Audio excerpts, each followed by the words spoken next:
Photo restoration is one of those things that I really enjoy doing. Been doing it for years.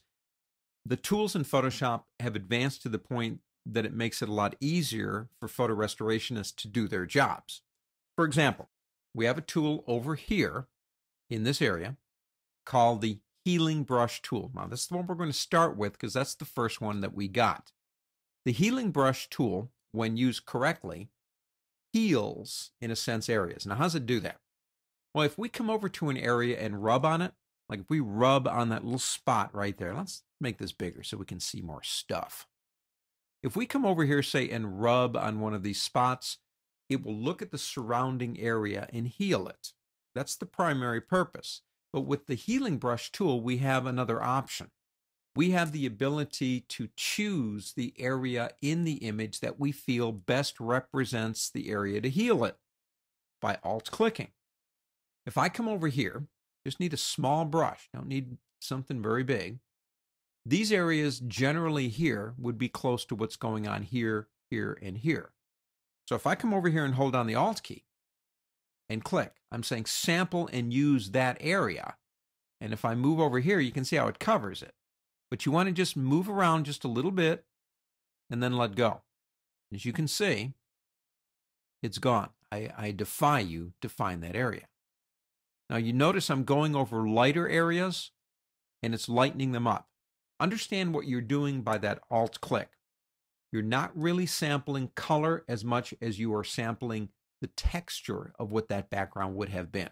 In our case, they're mostly pretty blurred up, so it doesn't make any difference. But if I come over here and choose a very light area, Alt click, and come over to that very dark spot,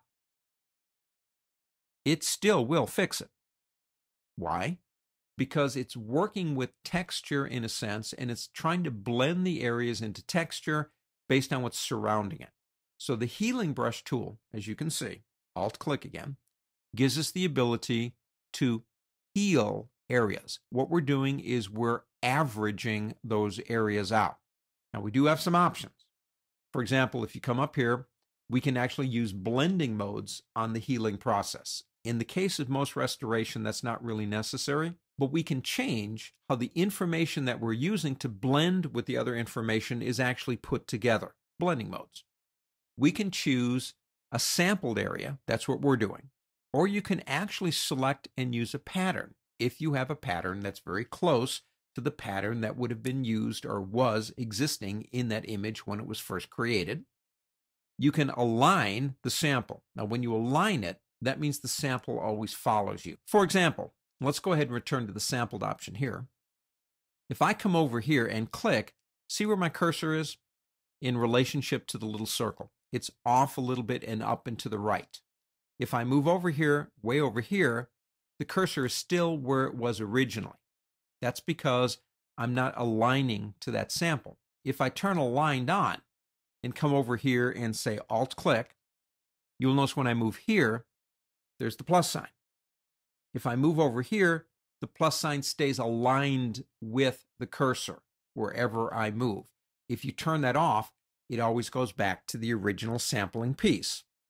The purpose of this brush is to average areas out based on your initial selection. It was the first tool we got beyond the clone stamp tool that helps us as photo restorationists.